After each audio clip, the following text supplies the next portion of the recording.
Trey, congratulations. Appreciate it. Going back to that period of time when you got the franchise tag, signing it quickly. Were you expecting to end up with the franchise tag? Was that something was there any surprise to that? And what kind of went into the decision to sign the tag as quickly as you did? Yeah, I was just going through the process, and obviously that's what ended up happening. And getting a tag is a tremendous sense of honor in a way that the organization has that much faith and confidence in your ability as a player. So for me, I looked at it really as a blessing at the time, and ultimately we got the deal done, and that's a great blessing again, and something I had to go earn. Leading up to the July 15th deadline, were you always confident you were going to sign a long-term deal as it got close to the deadline? Were there any doubts? What was that process like as July 15th approached? Yeah, man, I got a veteran offensive lineman that trained me when I was a young kid named Artis Hicks, and I have a lot of long conversations and talks with him, and he just told me, man, at the end of the day, you can control the controllables. I can control my effort, my hard work, and that's all I can control at the end of the day. So obviously, I'm a faith-driven person. I just trusted in God, and I just kept going to work. Players who've in your position have sat out a mandatory minicamp. Why was it important for you just to be there for that process? I want to be with my team. I love being here with the Kansas City Chiefs. I have a tremendous sense of honor and pride playing here. I really love my job. You know what I mean? Like, I miss Kansas City, and anytime I can come back and play a game I love, I'm not going to hesitate to do it. You talk about your family, obviously, what you guys have been through, and what you've been through too. When you got the contract signed, you could tell you're pretty happy about it. What did it all mean for you to go back to them and say, "Hey, I made it"? Yeah, man.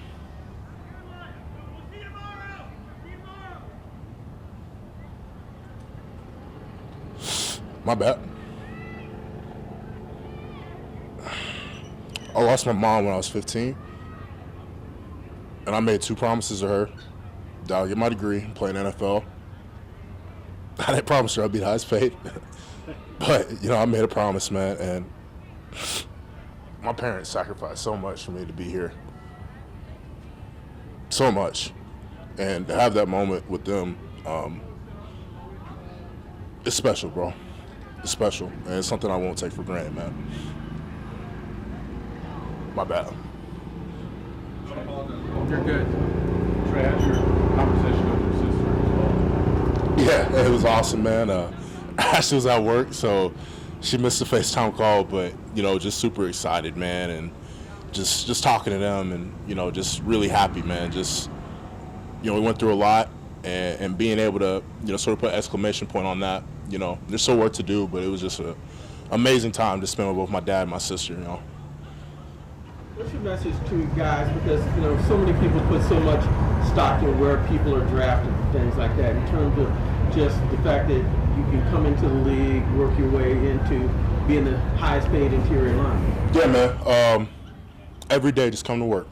Every day, 100 miles per hour, just whatever you do, man. I'd rather say whoa than go. And that's just sort of the mentality you have to bring, as a undrafted, even a low drafted guy. Not necessarily the cards are stacked against you. When you step in the NFL, man, you step in that field, it's open competition. You know what I mean? You got to go earn that spot every single day. I step on the field, I got to go earn my job every single day. And, if you have that worker's mentality, you give 100%, you try to, apply what your coaches are telling you in your game every single day and just become a better player, it'll pay off. But at the end of the day, you have to put the work in. There are a lot of days that are going to be bad. Most of the days are going to be bad, but those good days, man, they're good and they're sweet, man. But you just got to put the work in. When you were drafted, you slipped in the draft because of medical issues, and then, no one really knew if you'd be able to compete for a starting job right away, and you came out and won the starting job. Josh Simmons, somewhat similar. People had questions about whether he'd be ready, and now he's here with a chance to win the job as a rookie. What advice do you give him about competing for a starting spot as a rookie in his first camp? Yeah, man, just go to work, man. Everything Coach Heck and Coach Matei, and we have Juan Castillo and Cam Irvin today helping us out as well. Just apply everything you can to your game. It's a marathon, not a sprint. Everything's not gonna come at once. It's gonna take time to develop those habits. St. Joe's is one of the hardest training camps in the NFL. It's gonna be miserable every single day, and just get used to it, man. But at the end of the day, you just got to keep fighting. You got to keep punching. You got to keep swinging day after day after day, and just keep stacking and keep building. And when the season comes around, you're ready. You know what I mean? So at the end of the day, I would give them the same advice I would give myself as a rookie. Just show the work every day and just give me your best. Having been a rookie who did start, how do you gauge his readiness? Maybe I know it's going to be a long camp, but to eventually do that. I just got to do my role as a player. I let my coaches, we have a great front office staff. They'll make those determinations at the end of the day. But, I'm going to help Josh along the way. I'm going to help every young guy along the way. And, that's part of a leadership position. I pride myself, Creed prides themselves, Juwan, all the other guys in the room, and offensive line room pride ourselves and bring the young guys along to play up to the standard of Andy Heck and Corey Matei and all the coaches. What has jumped out to you about Kingsley this time around? Yeah, I would say the same thing, man. Even last year, his tenacity. Kingsley is a very talented player, strong player, violent. I love Kings, and I think he does a great job. He definitely is living up to the standard of what it means to play offensive line here with the Kansas City Chiefs, and really excited for his development as a player. Trey, this is your first training camp since your rookie season that you're going to be here without Joe Thuney. What does his absence mean to you guys? And you mentioned stepping up as a leader, but is that something that you and Creed talked about, or how do you replace a guy like that? Man, one, I miss him. That's the first thing. I miss Joe. But the second part is, obviously it's the presence that's missed. Not just the leadership on the field, but the things you guys don't see. The times in the locker room, keeping morale high. And at the end of the day, it's sort of a natural thing.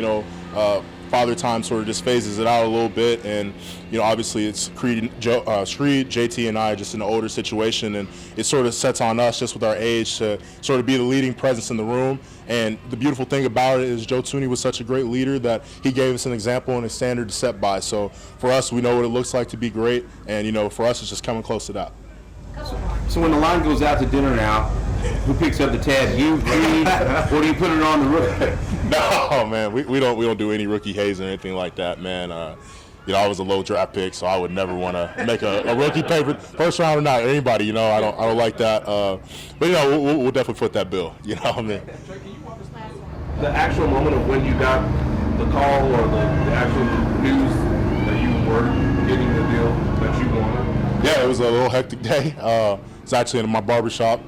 Shout out to Juan Bonds, Purple Label. I was getting my hair cut and I got the call, so it's just I was in and out really fast. You go straight from there to Yeah, the facility? fly. Doing the speed limit though. Appreciate y'all. Thank you.